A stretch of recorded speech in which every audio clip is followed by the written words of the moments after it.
Un humour morbide, du noir et du blanc, mais aussi une Jenna Ortega haute en couleur. Voici ce que vous propose aujourd'hui la nouvelle création de Netflix signée Tim Burton, j'ai nommé Mercredi Addams. Alors, est-ce que pour autant ça vaut réellement la famille Addams, ainsi que toutes les autres créations dérivées sorties depuis au cinéma? Eh bien ça, c'est ce que je vous propose de découvrir aujourd'hui dans cette critique.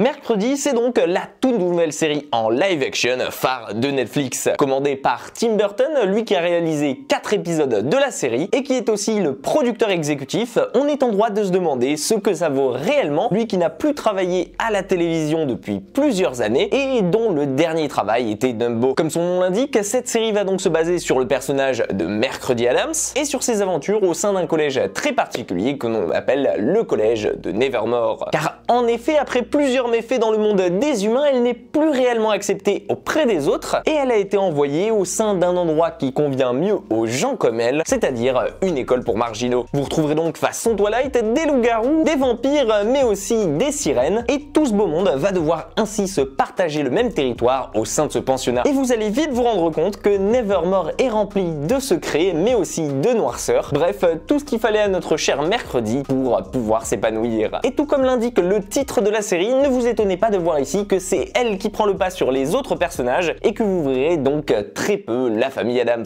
Car si personnellement j'aurais adoré voir plus de Catherine Zeta-Jones et de Luis Ortega en Morticia et Gomez, eux qui leur ressemblent comme deux gouttes d'eau, et bien malheureusement ici le show va reposer uniquement sur les épaules de Jenna Ortega, une actrice talentueuse que vous avez déjà peut-être remarqué pour son rôle dans Scream, Babysitter ou tout récemment X. Mais ne vous inquiétez pas, car de ce côté-là elle va être tout aussi occupée avec une enquête à résoudre, ainsi qu'un meurtrier ou bien une créature à arrêter. Elle sera donc accompagnée dans cette série par la chose qui viendra lui donner un coup de main au cours de ces 8 épisodes, afin de démêler le vrai du faux ici, et de faire le tri concernant les souvenirs de ses parents qui eux aussi ont étudié à Nevermore des années plus tôt et qui semblent encore hanter les lieux. Alors ne vous méprenez pas sur la série et je vous le dis directement, Mercredi est quand même un show qui est plus réservé aux adolescents qu'aux adultes. Et une série comme ça, Netflix a pu en sortir déjà pas mal par le passé sur sa plateforme. Hormis que cette fois-ci, elle profite de tout le talent de Tim Burton à la réelle, ainsi que derrière le projet afin de le faire quand même s'élever au-delà de tout le reste qu'a pu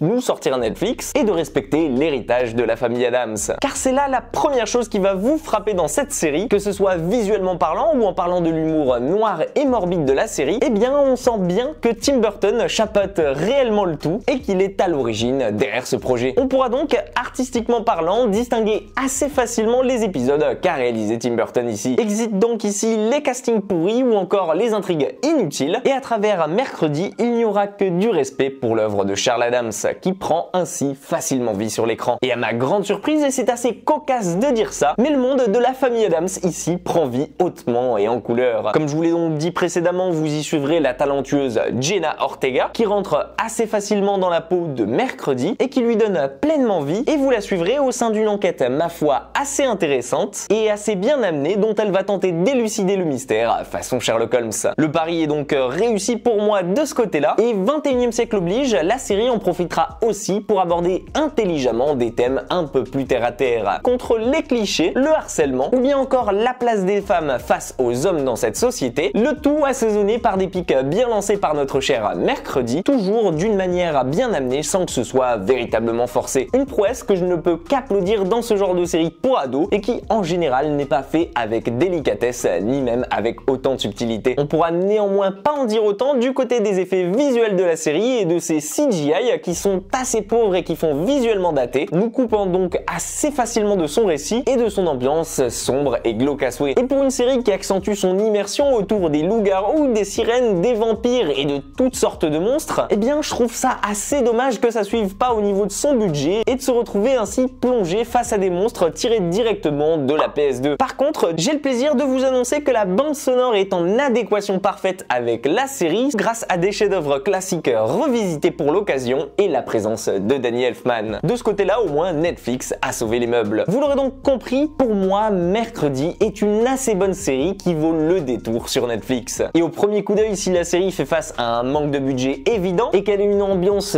un peu particulière qui plaira néanmoins plus à à des adolescents qu'à des adultes, eh bien je peux quand même féliciter la présence fortement appréciée de Jenna Ortega, qui épouse parfaitement le rôle principal et qui donne vie à Mercredi Addams, le tout accompagné par une réalisation qui est des plus réussies et qui, grâce à Tim Burton, permet de rendre un bel hommage au travail de Charles Addams. Et vous, qu'en avez-vous pensé? Est-ce pour vous une bonne adaptation à la hauteur de La Famille Addams ou bien une énième série Netflix à jeter à la poubelle? J'attends votre avis dans les commentaires avec impatience. En tout cas, si la vidéo vous a plu et qu'elle vous a donné envie de regarder la série, n'hésitez pas à me le faire savoir dans les commentaires, à lui laisser un petit pouce en l'air et surtout à vous abonner à la chaîne si ce n'est pas déjà fait. En attendant, prenez soin de vous et quant à moi, je n'ai plus qu'à vous dire à très vite pour une toute nouvelle critique.